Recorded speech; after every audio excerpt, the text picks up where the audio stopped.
वक्रतुंड महाकायः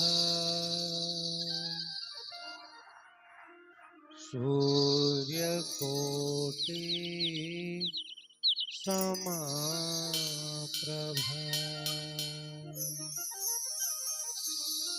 निर्विघ्नं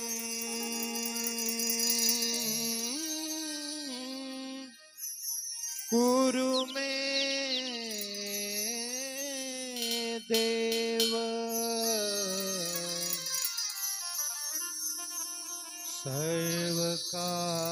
सर्वकार्येषु सर्वदा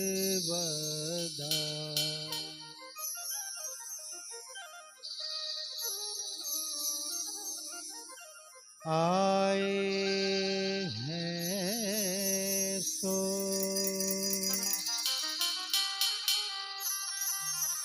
जाएंगे,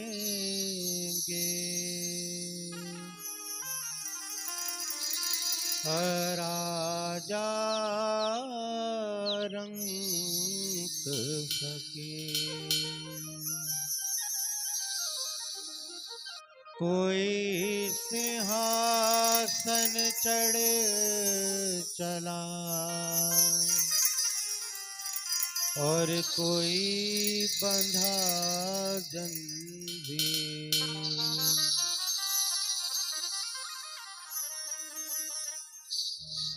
कबीरा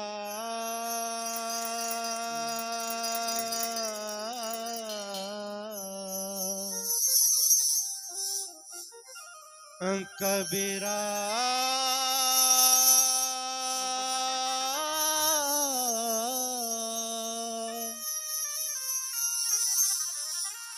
कबीरा जब हम पैदा हुए जग हंसा हम रोए थे ऐसी करनी कर चले हम हंसे जग दो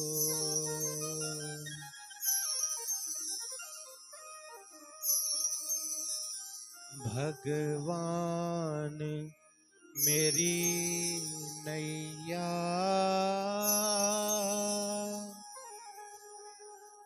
उस पार लगा देना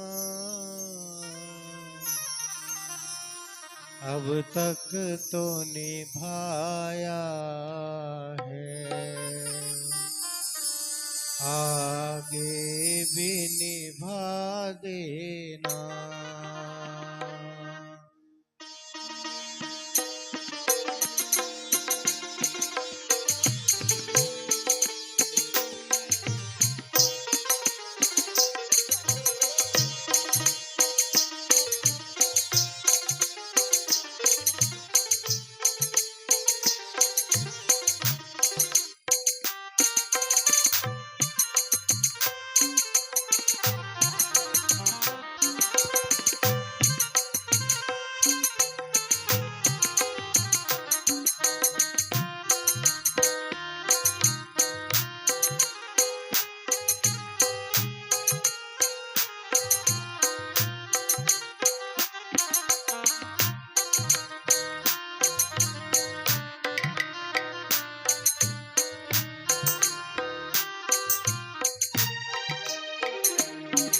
भगवान मेरी नैया उस पार लगा देना अब तक तो निभाया है आगे भी निभा देना भगवान मेरी नैया उस पार लगा देना, अब तक तो निभाया है, आगे भी निभा देना।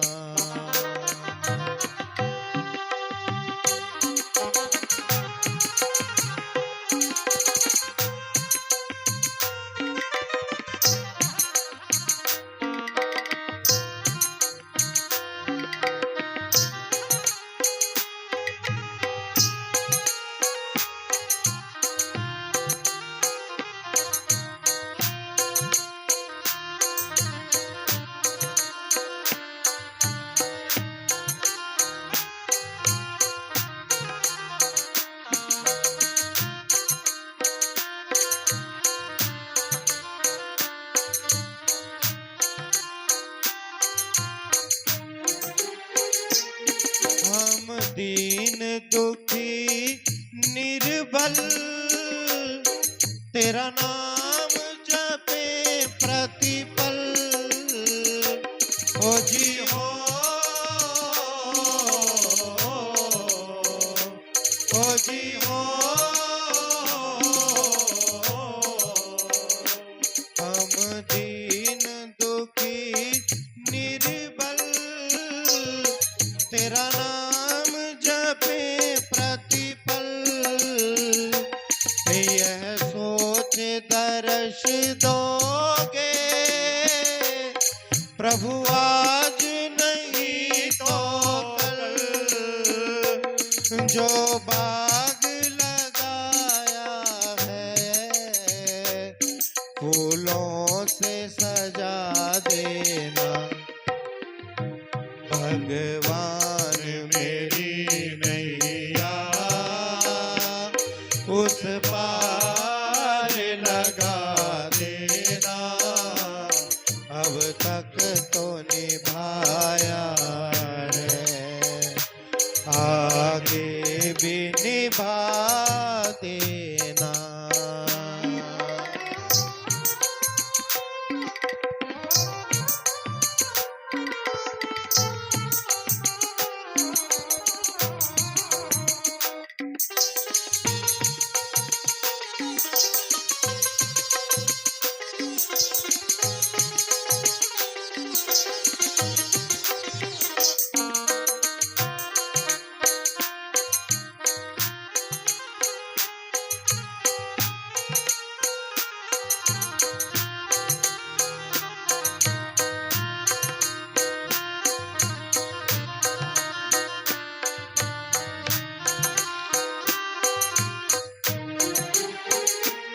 तुम शांति सुधाकर हो,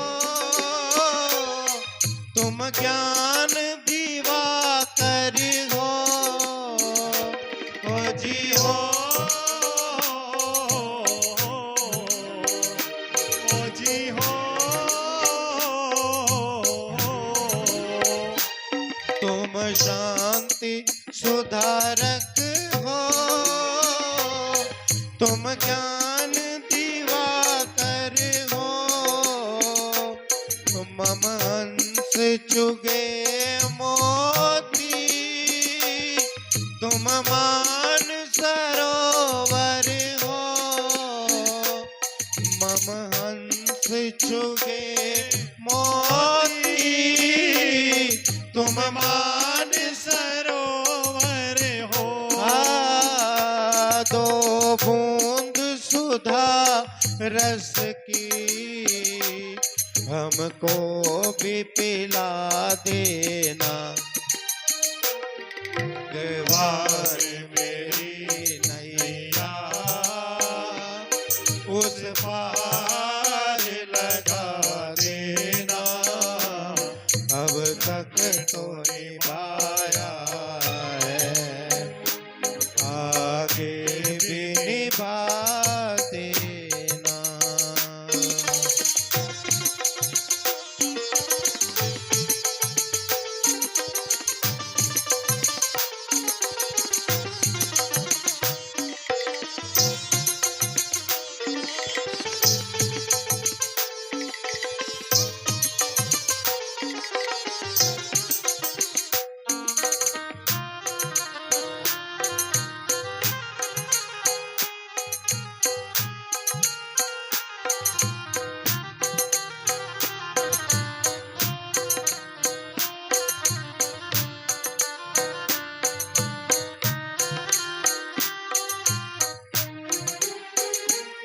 मझधार पड़ी नैया, डगमग भव में डोले।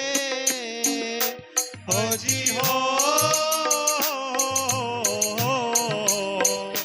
ओ जी हो, मझधार पड़ी नैया, डगमग भव में डोले।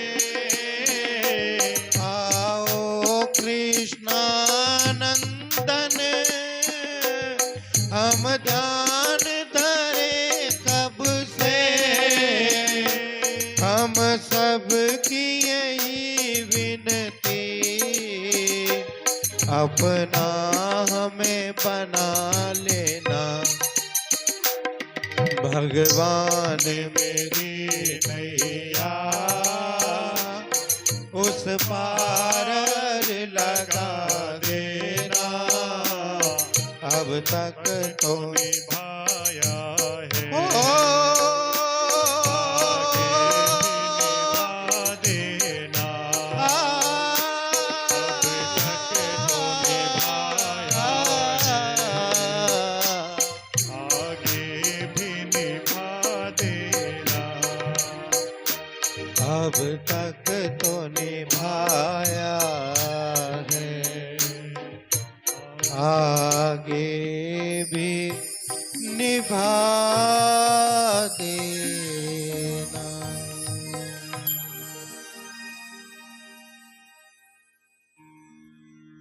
सजनों, बड़े ही दुख का विषय है कि आज हम सभी इस प्रांगण में एक शोक सभा में उपस्थित हुए हैं। एक ऐसी पुण्य आत्मा, एक ऐसी दिव्य आत्मा को हम श्रद्धा सुमन अर्पित करने के लिए इकट्ठे हुए हैं, जो विगत 16 अप्रैल 2026 को इस सांसारिक देह को त्याग कर सदा सदा के लिए पंच भौतिक शरीर को छोड़कर पंच तत्वों में विलीन हो भगवान श्री चरणों में वास कर गई। आप सभी को अवगत करा दूं कि आज हम सभी यहाँ पर गोलोकवासी स्वर्गीय श्रीमान जी, उत्तम लोकवासी श्री आनंद किशोर जिंदल जी को श्रद्धा सुमन अर्पित करने के लिए इकट्ठे हुए हैं। जिंदल साहब एक सामाजिक व्यक्ति थे, तो उनके जाने का जो दुख है वो केवल एक परिवार के लिए नहीं अपितु पूरे समाज के लिए है। और समाज ही नहीं बल्कि धार्मिक प्रवृत्ति होने के साथ साथ उनका जाना धर्म के क्षेत्र में भी बहुत बड़ी क्षति है। सजनों, जीवन की सत्यता ही तो यही है कि आए हैं वो जाएंगे, राजा रंक फकीर,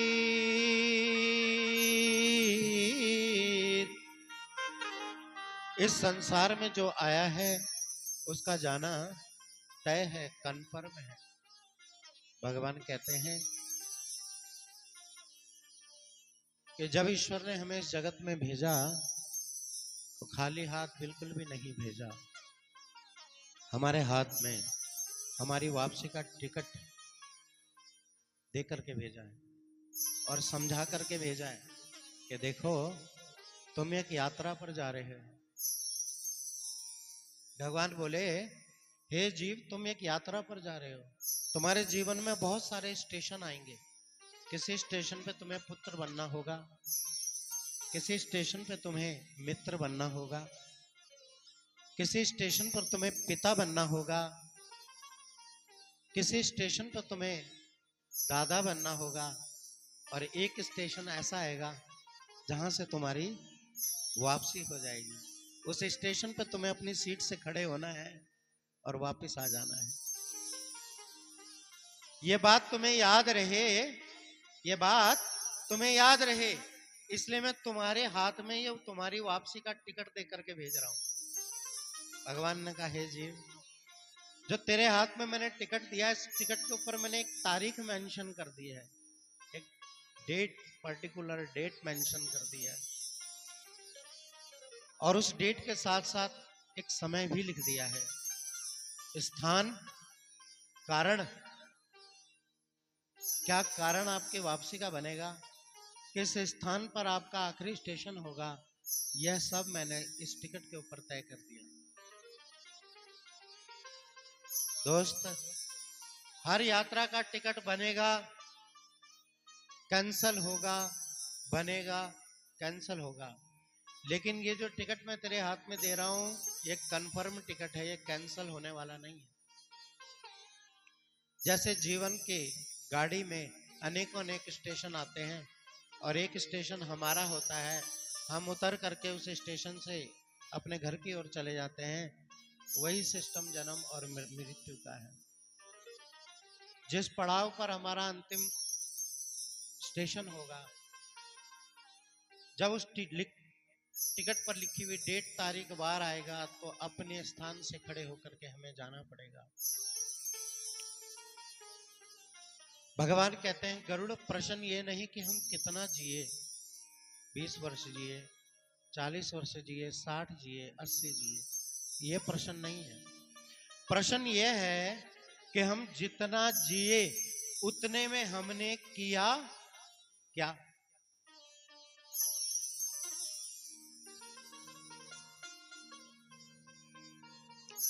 द्रव्याणि भूमो पशवश्च घोष्ठे,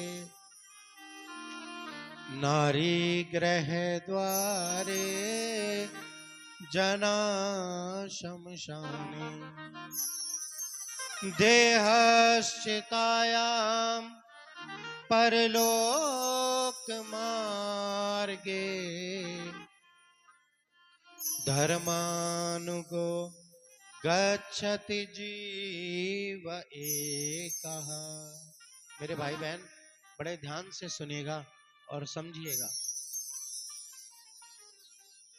भगवान इस श्लोक के अंदर पूरे जीवन का सार बता रहे हैं। भगवान बता रहे हैं कि हे जीव, जब आप इस जगत में आए तो आप 2.5 किलो के इस जगत में आए।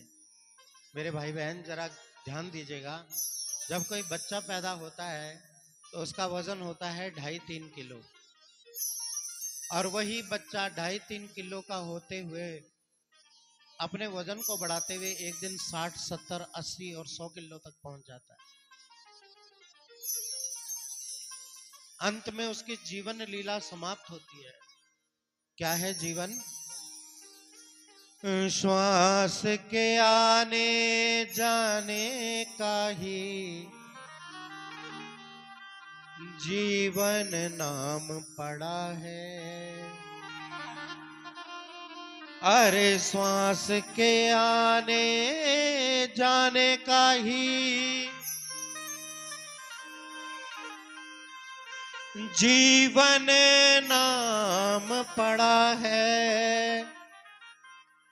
मौत की चोट से पल में टूटे ये माटी का घड़ा है। आप समझिए, मेरी तरफ देखिए, मैंने ये श्वास छोड़ी बाहर, अगर ये श्वास वापिस अंदर गई तो जीवन है, और अगर नहीं गई तो जीवन नहीं है। श्वास के आने जाने का ही जीवन नाम पड़ा है, और श्वास के आने जाने में ही प्राण का पंछी अटका। जब श्वास बाहर छोड़ी, वो वापस अंदर नहीं गई, तो कटे हुए पेड़ की तरह ये शरीर धड़ाम से पृथ्वी पर गिर जाता है।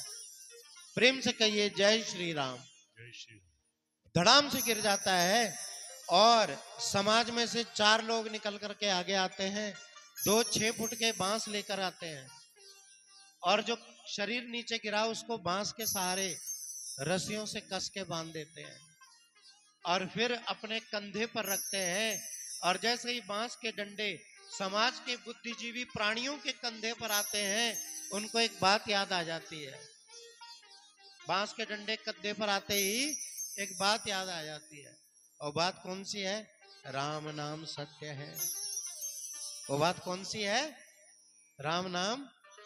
कब याद आती है? जब बांस के डंडे कंधे पर आए।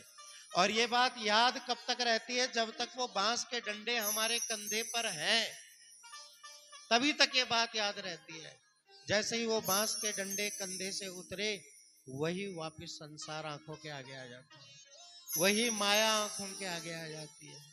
9 मन लकड़ियों का ढेर बना, उस 9 मन लकड़ियों के ऊपर उस शरीर को जलाया और जलने के बाद जब अगले दिन पुत्र गया और उस राख को टटोला, तो उस राख में न माया मिली, न मोह मिला, न अस्मिता मिली, न प्रेम मिला, कुछ नहीं मिला।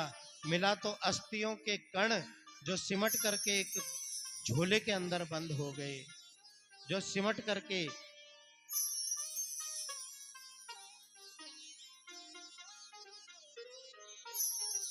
एक लोटे के अंदर बंद हो गए मेरे भाई बहन। और जब अस्थियां उस थैले के अंदर बंद हुई, तो अब उस थैले का वजन हमने उठाया तो थैले का वजन था 2.5 किलो। उन अस्थियों का वजन था 2.5 किलो। जो जीव के घर से हम 2.5 किलो में आए थे, वही 2.5 किलो लेकर के हम ईश्वर के घर जा रहे हैं। द्रव्याणि भूमो, जो द्रव्य हमने यहाँ कमाया, वो द्रव्य यहीं पर छूट गया। पत्नी का मोह दरवाजे पर भंग हो गया, पुत्र का मोह अग्निदान तक, स्त्री का मोह कन्या का मोह कन्यादान तक, शरीर का मोह चितादान तक। उसके आगे हमारे साथ क्या गया? धर्मानुगो गच्छति जीव एका। आपका धर्म, और धर्म क्या है? लिया गया नाम और दिया गया दान ही धर्म है। लिया हुआ नाम और दिया गया दान वो शक्ति है जो आपके साथ इस लोक में भी है और उस लोक में भी है। अन्यथा सब सुबह उत्पन्न होता है और शाम को नष्ट हो जाता है। हर शय ने आखिर मुक जाना, हर शय ने आखिर मुक जाना, एक रहना रब दाना बंदिया। सब छूट जाएगा लेकिन ईश्वर का नाम अमर रहेगा। ना तुप रहनी ना छा बंदिया।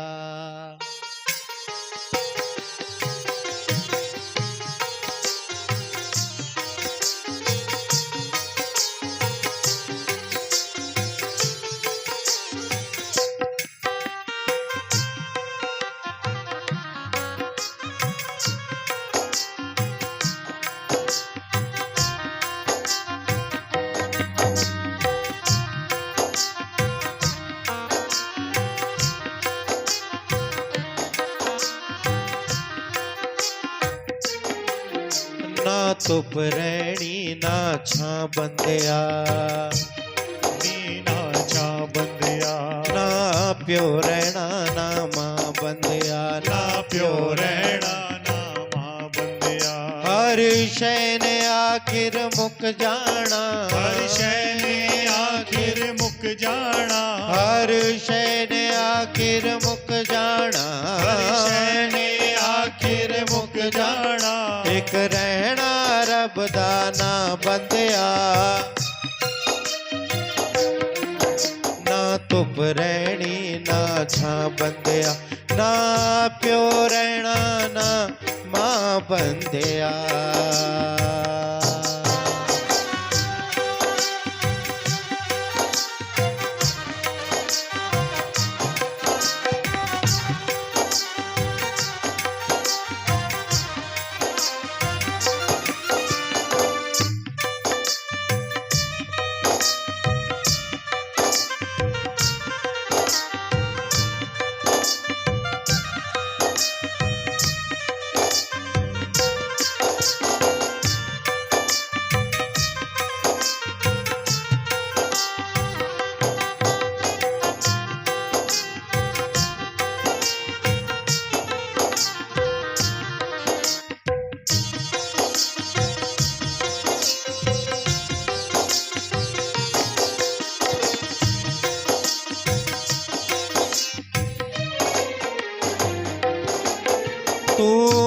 ਵਿੱਚੋਂ ਰਬ ਰਬ ਕਰਦਾ ਏ ਕਦੀ ਤੁਰ ਅੰਦਰੋਂ ਵੀ ਕਰਿਆ ਕਰ ਕਦੀ ਤੁਰ ਅੰਦਰੋਂ ਵੀ ਕਰਿਆ ਕਰ ਕਦੇ ਤੁਰ ਅੰਦਰੋਂ ਵੀ ਕਰਿਆ ਕਰ ਜੋ ਬਾਣੀ ਦੇ ਵਿੱਚ ਲਿਖਿਆ ਏ ਤੂੰ ਅਮਲ ਉਹਦੇ ਤੇ ਕਰਿਆ ਕਰ ਤੂੰ ਅਮਲ ਉਹਦੇ ਤੇ ਕਰਿਆ ਕਰ ਤੂੰ ਅਮਲ ਉਹਦੇ ਤੇ ਕਰਿਆ ਕਰ ਕੁੱਲ ਤਿੰਨ ਹੱਥ ਤੇਰੀ ਥਾਂ ਬੰਦਿਆ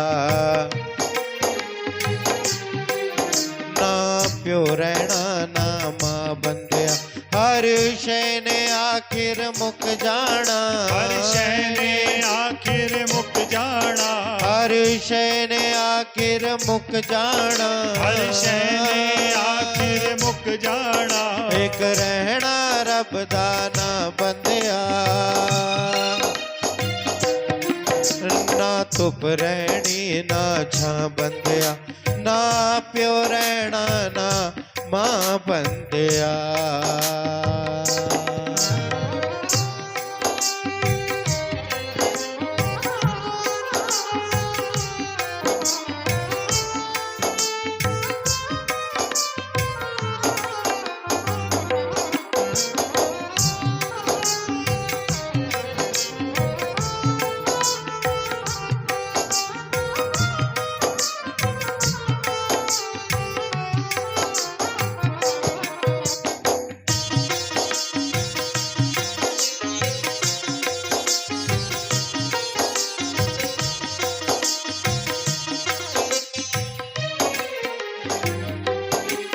देखिए एक अवसर हर व्यक्ति के साथ आता है। हमारे परिवार का कोई सदस्य अंतिम श्वास ले रहा होता है और सारा परिवार चारों तरफ घेर करके बैठा रहता है, चारों तरफ घेर करके बैठे रहते हैं, लेकिन चाह करके भी, जी हाँ मेरे भाई बहन, चाह करके भी कोई कुछ नहीं कर सकता। उड़ते प्राण पखेरु को फिर कौन पकड़ने वाला, उड़ते प्राण पखेरु को फिर कौन पकड़ने वाला, उड़ते प्राण पखेरु को फिर कौन पकड़ने वाला। वहां पर ना बल चलता है, ना छल चलता है, ना दल चलता है, ना संसार की कोई शक्ति चलती है। इसलिए जीवन क्या है? जीवन उस फूल की तरह है। सोचिए, देखिए, अपने मन में कामना कीजिए, कली खिली, उस कली का फूल बना, फूल दोपहर तक पूर्ण यौवन पर आया, सुगंध से परिपूर्ण था और शाम तक मुरझा गया और टहनी से झड़ करके मिट्टी में मिल गया। ऐसे ही फूल की तरह जीवन है। रोज एक एक पल, एक एक क्षण खत्म हो रहा है। जो फूल सवेरे खिड़ते ने वो शामा नू मुरझा जांदे, वो शामा नू मुरझा जांदे, ओ शामा नू मुरझा जांदे। ये वादे वादे सब बंदिया तो पल विच मार मुका जांदे, दो पल विच मार मुका जांदे, दो पल विच मार मुका जांदे। तू मैनू मार मुका बंदिया,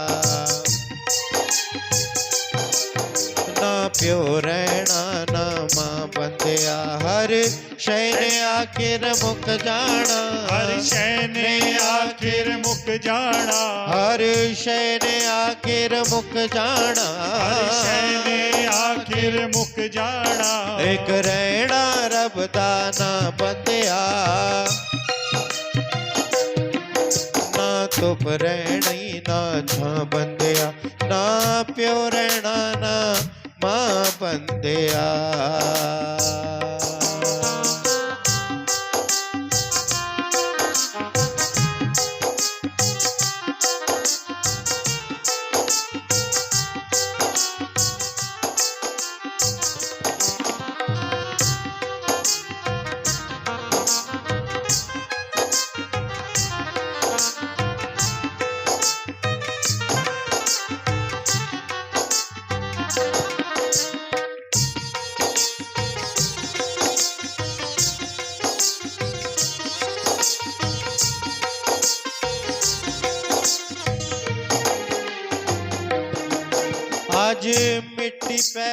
थल्ले है कल मिट्टी हेठा तो होना कल मिट्टी हेठा तू होना, कल मिट्टी हेठा तू होना। मेरे भाई बहन, आज ये मिट्टी बेशक हमारे पैरों के नीचे है, लेकिन कल ये मिट्टी के नीचे हम होंगे। हो माटी कहे कुमार से, ओ तू क्या रवा दे मोए। हाँ, एक दिन ऐसा आएगा,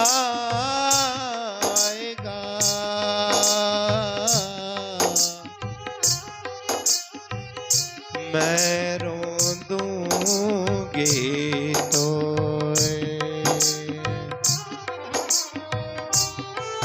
आज मिट्टी पैरा थल्ले है कल मिट्टी हेठा तो होना, कल मिट्टी हेठा तू होना, कल मिट्टी हेठा तू होना। जद पता है सबने तुर जाना, हो आए हैं वो जाएंगे। हो राजा रंग फकीर, हो कोई सिंहासन चढ़ चला और कोई बंधा जंजीर।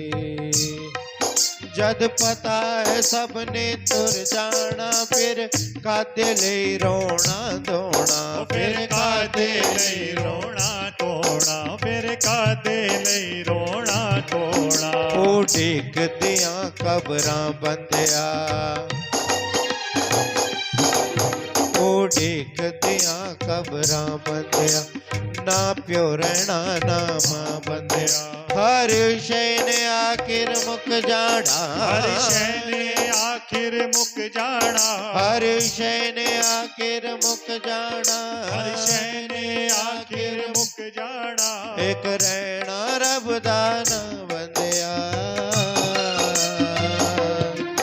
ना धुप रहनी ना छां बंदिया, ना प्यो रहना ना मां बंदिया। ना पुत रहनी ना छा बंदिया, ना प्यो रहना ना मां बंदिया। इसलिए कितने राजा गए, कितनी रानी गई, राजधानी यहीं की यहीं रह गई। इसलिए मेरे भाई बहन, जब आप अपनी जोड़ी हुई पूंजी को भी बैंक में जमा करने जाते हैं तो बैंक वाले आपको एक फॉर्म देते हैं भरने के लिए और कहते हैं कि आप जो पैसा डिपॉजिट कर रहे हैं उसमें एक फॉर्म भर के दीजिए। और उस फॉर्म के सबसे नीचे जब आप आते हैं तो एक कॉलम आता है, who is your nominee. Bank वाले कहते हैं हमें पता है कि जो धन आपने जोड़ा है 30 साल 50 साल 60 साल मेहनत करके जो आपने धन जोड़ा है उसका सुख आप नहीं भोगेंगे, आपके बाद उस धन का सुख कौन भोगे, इसलिए हमें नॉमिनी बता के जाइए। इसलिए फॉर्म में नॉमिनी भरा जाता है, क्योंकि जो धन हमने जोड़ा है उसका सुख हम नहीं भोगते, आने वाली पीढ़ी भोगती है।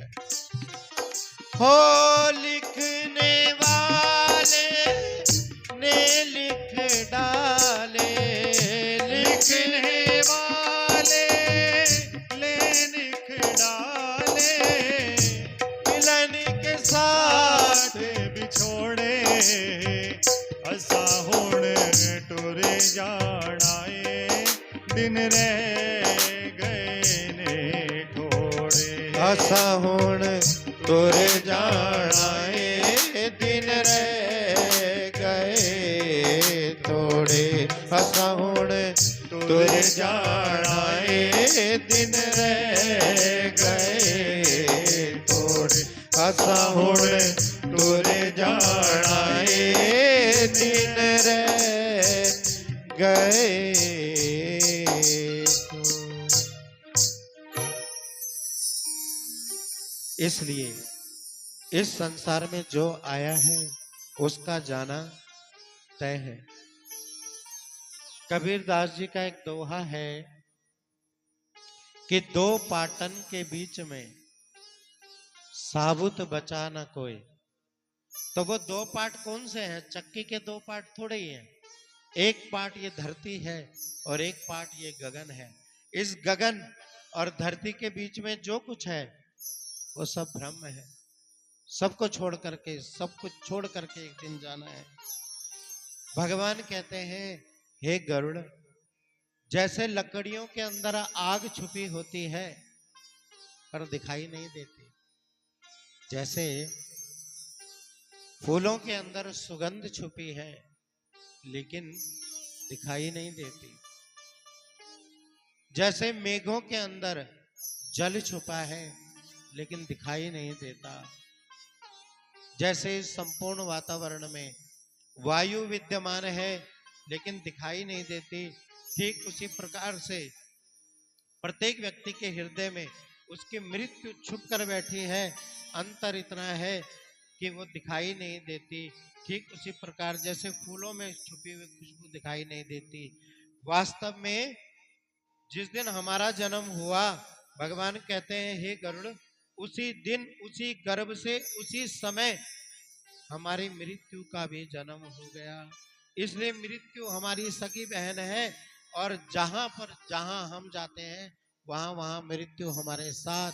ना जाने किस पल किस स्थान से हमारे बाल पकड़कर घसीटते हुए हमें यहां से लेकर चले जाए, ये कोई नहीं जानता। आज हम सभी उसी जन्म मृत्यु के नियम पर आधारित होकर के यहाँ पर अपनी सांसारिक यात्रा को पूर्ण करने, बाबूजी की सांसारिक यात्रा में अंतिम विदाई देने के लिए शोक सभा में उपस्थित है। और शोक सभा का तात्पर्य क्या होता है मैं आपको बता दूं। पंडित जी ने आपको गरुड़ सुनाया होगा, तो गरुड़ पुराण के 13वें अध्याय में आया होगा कि यदि वस्त्र सहस्त्राणि रोदते कथ्यम न विद्यते। भगवान गरुड़ से कह रहे हैं कि गरुड़, अगर हम 10,000 वर्ष बैठ करके भी रो ले, 10,000 वर्ष बैठ करके भी रो ले, जो व्यक्ति हमें छोड़ कर गया है वो कभी वापस आने वाला नहीं है। अगर हम 10,000 वर्ष बैठ करके भी रो ले, ऐसा पंडित जी ने आपको गरुड़ में सुनाया होगा। लेकिन भगवान यह भी कह रहे हैं कि गरुड़, उन आंसुओं को समेट कर यदि हम सब प्रार्थना बना लें तो प्रार्थना करने से बहुत कुछ हो सकता है। शोक सभा का तात्पर्य यही होता है कि हम अपने आंसुओं को प्रार्थना में बदल लें और प्रार्थना करें। उस प्रार्थना को करने से क्या होगा, उस दिव्य आत्मा को यम मार्ग की यातनाओं से मुक्ति मिलेगी। उस प्रार्थना से क्या होगा, उस यम मार्ग में उस आत्मा को शक्ति की प्राप्ति होगी। प्रार्थना से क्या होगा, यम मार्ग के बंधनों से, भवपाश से मुक्त होकर वह आत्मा अपने पुण्य स्थान पर अग्रसर होगी। प्रार्थना से क्या होगा, उस दिव्य आत्मा को उस लोक में सुख की प्राप्ति होगी। इसलिए अपने आंसुओं को समेटकर प्रार्थना में परिवर्तित करना ही शोक सभा का सच्चा नियम है। आज जो हमने खोया है उसको परमपिता परमात्मा भी चाहे तो परिपूर्ण नहीं कर सकते, क्योंकि आदरणीय माता जी श्री राज जिंदल जी ने अपने जीवन साथी को खोया है। और कहते हैं, बेटा श्रवण कुमार भी हो और बहू सीता भी क्यों ना हो, जो सुख और दुख हम अपने जीवन साथी से कर सकते हैं वो राम जैसे बेटे और सीता जैसी बहू से भी नहीं कर सकते। तो माता जी ने अपने जीवन साथी को खोया है, बच्चों ने अपने पिता को खोया है। और पिता केवल एक शब्द नहीं है, पिता अपने परिवार के बीच में उस वृक्ष की तरह होता है जिस वृक्ष की छाया में उसका परिवार शीतलता का अनुभव करता है, शीतलता का अनुभव करता है। जिसकी शाखाओं पर पोते और पोतियां उन पक्षियों की तरह कलरव करती हैं, जिनको उम्मीद होती है कि हमारे दादा आएंगे और हमारे साथ लाड लड़ाएंगे। वृक्ष अगर आंगन में खड़ा है तो उसकी छाया और उसकी हवा भी शीतलता देती है। और आज बड़े दुख का विषय है कि वो वृक्ष परिवार के बीच में से उखड़ गया, गिर गया।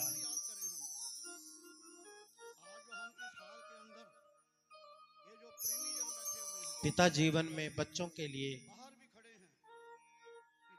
एक ऐसे आदर्श होते हैं, एक ऐसे आदर्श होते हैं जो बच्चों को जीवन जीने का सलीका बताते हैं। अगर मैं यूं कहूं कि जिंदल साहब ने अपने जीवन में बहुत परिश्रम किया और आज उनके बेटे जिस मुकाम पर है, तो अगर मैं यूं कहूं कि जिंदल आज एक अंबाला में ब्रांड है, तो इसमें कोई अतिशयोक्ति नहीं है।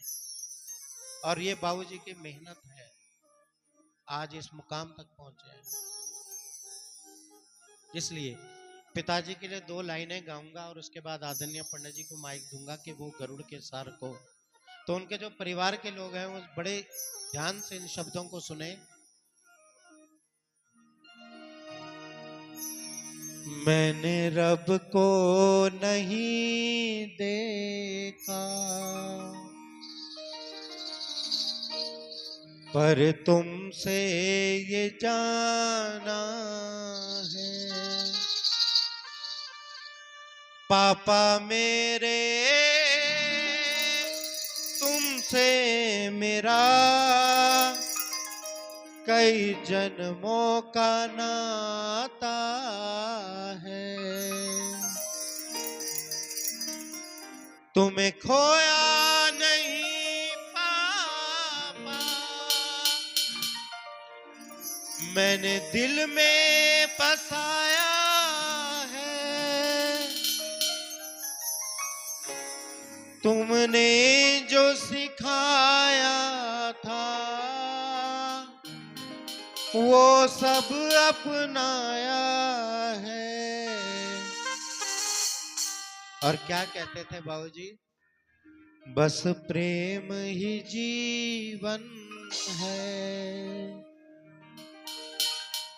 कहते थे मेरे पापा। पापा मेरे तुमसे मेरा कोई रिश्ता पुराना है।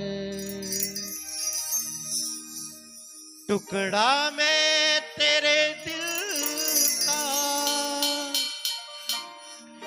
क्या छोड़ गए पापा, तन्हा इस दुनिया में क्यों छोड़ गए पापा। तेरी याद का हर लम्हा मुझे हर पल रुलाता है। पापा मेरे तुमसे मेरा कोई रिश्ता पुराना है। एक हमारे पापा थे जो गलतियां सुधार लेते थे, डांट कर तो कभी कभी प्यार से बुला लिया करते थे। अब छोड़ गए वो साथ हमेशा के लिए, अब छोड़ गए वो साथ हमेशा के लिए। हमारी खुशी के लिए जीवन भर न जाने कितने गम उधार लिया करते थे। हमें रख देते थे छांव में, हमें रख देते थे छांव में, खुद धूप में जला करते थे। हमें रख देते थे छांव में, खुद धूप में जला करते थे। मैंने देखा है एक फरिश्ता अपने पिता के रूप में, सख्त सी आवाज थी, हाँ, सख्त सी आवाज थी, पर उस आवाज में भी एक प्यार छुपा रहता था। मैं क्या बताऊं, जिंदल साहब की रगों में हिम्मत का दरिया बहा करता था। हंसकर झेल लेते थे, पर कभी किसी से कुछ नहीं कहते थे। एक जिंदल साहब थे जो हंसकर सब झेल लेते थे, जो हंसकर सब झेल लेते थे। डांट कर तो कभी प्यार से पुकार लिया करते थे। हौसलों का दरिया उनकी रगों में बहा करता था। डांट कर तो कभी प्यार से पुकार लिया करते थे। आज जिंदल साहब बेशक हमारे बीच से चले गए हों, लेकिन उनकी यादें, उनके साथ बिताया हुआ वो जिंदगी का सफर आज भी हमारे दिलों में यादगार बन करके रहेगा। और आदरणीय विकास भैया जी, मनोज भैया जी, प्रवीण जी कहते हैं जो दिलों में जीवित रहते हैं वो कभी मरते नहीं है। जिंदल साहब हमारे दिलों में जीवित हैं और सदैव जीवित रहेंगे।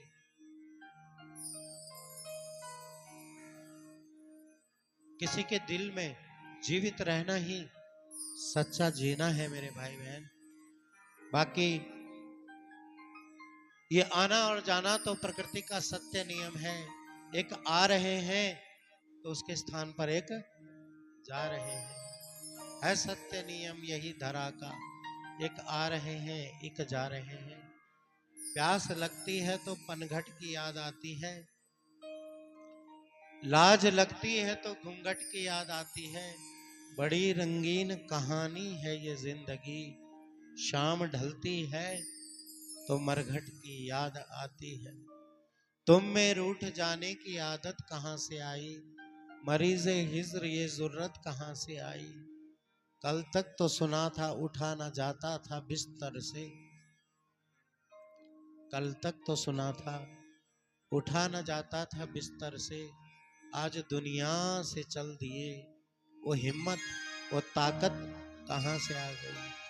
गरुड़ पुराण का सार यही है कि अंत में आपकी जो स्थिति परिस्थिति हो, छोड़ना तो सब कुछ पड़ेगा और अपनी ही चौखट से चलना पड़ेगा। रुकना चाहोगे तो रुक नहीं पाओगे, कोई रोकना चाहेगा रोक नहीं पाएगा।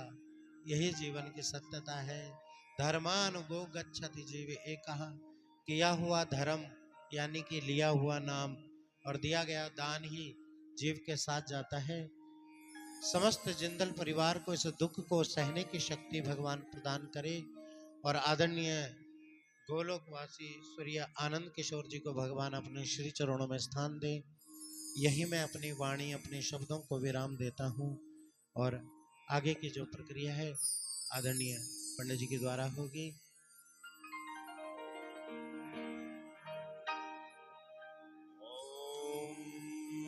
वंदे देवामापतिं शर्गुरं, वंदे जगत्कारणं, वंदे पन्न